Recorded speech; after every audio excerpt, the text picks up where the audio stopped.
Eh bien bonjour et bienvenue en Italie pour ce nouvel essai Vespa. Un Vespa avec l'Italie, naturellement. Si on pense Dolce Vita, eh bien c'est ici dans la région de Gênes qu'on essaye le tout nouveau Vespa 300 GTS.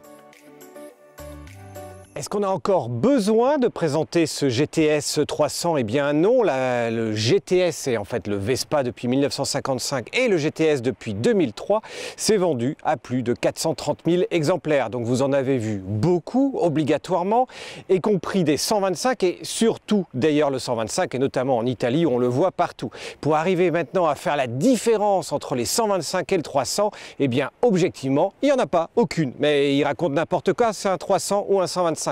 Eh bien en fait il y a un tout petit jeu, en fait c'est le même cadre, c'est le même châssis, ce sont les mêmes roues, ce sont les mêmes pneus, en fait tout est pareil, sauf naturellement le moteur. On avait déjà testé le GTS 300 en 2014, ça fait désormais 5 ans. Le GTS 300 revient dans une version notamment HPE. Qu'est-ce qui a changé entre 2014 et 2019? Plein de détails depuis les rétros, depuis les phares avant et le phare arrière qui sont passés au LED, de la cravate ici qui descend jusqu'en bas, les petits détails, le petit galbe sur le côté, les grilles d'aération également sur le côté et en fait plein de petits détails tout autour de la machine. Mais objectivement, pour le non-connaisseur, c'est pareil. Vous allez retrouver l'esprit des premiers Vespa, de cette première machine vraiment très sympathique en termes de look et qui reflète réellement le design italien.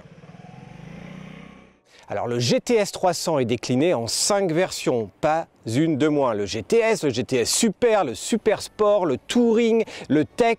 Autant vous dire qu'on risque de s'y perdre, mais en fait, ne vous inquiétez pas, ce sont exactement les mêmes, hormis des petites différences qui portent essentiellement sur les coloris à la fois du scooter, de la selle et notamment d'une selle qui est très large et un petit peu désormais remontée vers l'avant.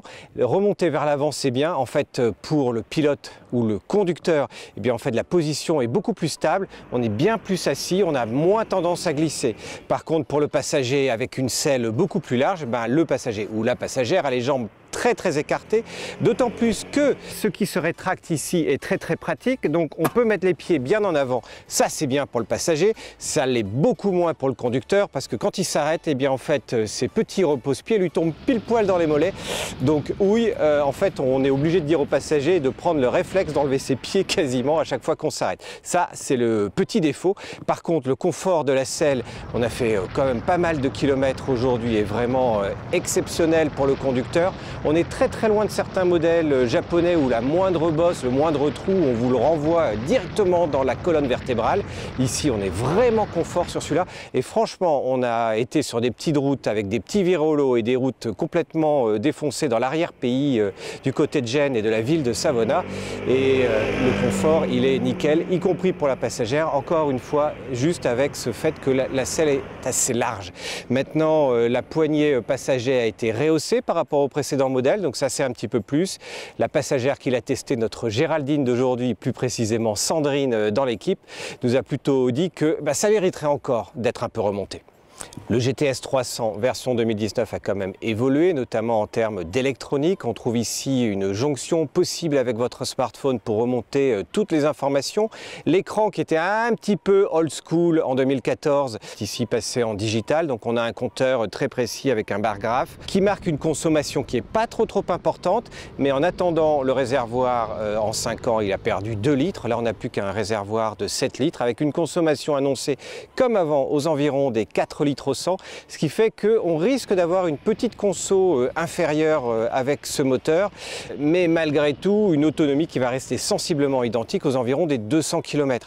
Bon, c'est pas énorme en termes de consommation, d'autant plus que le moteur HPE a été complètement revu, tout le haut moteur a été revu. Alors on n'a pas un moteur entièrement de A à Z revu, mais toute la partie haut moteur. L'injection a été entièrement retravaillée également pour moins de consommation, ce qui permet notamment pour ceux qui ont l'Euro 5 en tête, de savoir que cette petite machine, ce GTS, est désormais compatible et prêt pour Euro 5. Donc bien avant d'autres modèles, c'est un modèle qui va continuer longtemps dans la série. Ce qu'il y a de bien avec le GTS, en fait, c'est la position de conduite. On est relativement haut, c'est-à-dire que pour un conducteur d'1,70 m comme moi, eh bien, on a juste le bout des pieds qui pose à terre. Par contre, la position, les mains, elles tombent pile poil sur le guidon, et pour une fois, comparativement notamment, je pense à d'autres marques, notamment Kymco, on a souvent les genoux qui remontent un peu dans le visage, c'est pareil, les mains qui remontent. Ici les mains elles tombent bien, on a de la place. On n'est pas sur une machine et un scooter avec plancher plat réellement, mais on a les pieds bien à plat, la poutre elle remonte à peine, ce qui fait que même en termes de transport et de contenance, on peut arriver à se caser par exemple un pack de 6 bouteilles, et ça c'est un vrai point plus, d'autant plus que sous la selle, eh bien, on peut mettre 2 petites jettes, mais on ne mettra pas un intégral. Et par rapport au modèle 2014, eh bien, on perd un tout petit peu de place, et notamment par rapport aux autres scooters, on a un petit peu moins de place sous la selle. Mais la position, l'agilité, la maniabilité, la tenue de route du Vespa, que ce soit sur les petits virolos qui s'enchaînent très rapidement ou en ligne droite à fond sur autoroute, est vraiment exemplaire. Notamment, ce qui est bien sur ce modèle là, eh bien, c'est qu'il n'y a pas de bulle haute. Pourquoi je dis ça? Eh bien, souvent les bulles hautes, en tout cas sur l'ancien modèle, avaient tendance à générer un shimmy au niveau de l'avant. Ici, la tenue de cap est exemplaire, avec d'excellentes accélérations jusqu'à 90-100 km/h. Après, il faut attendre un tout petit peu plus, ça grimpe, on va même taper à 130-135 km/h compteur, ce qui va plutôt vous donner un 125 km/h en réel. Mais encore une fois, le tout avec un sentiment de sécurité, un confort de conduite, un agrément et une maniabilité en ville qui sont sans égal.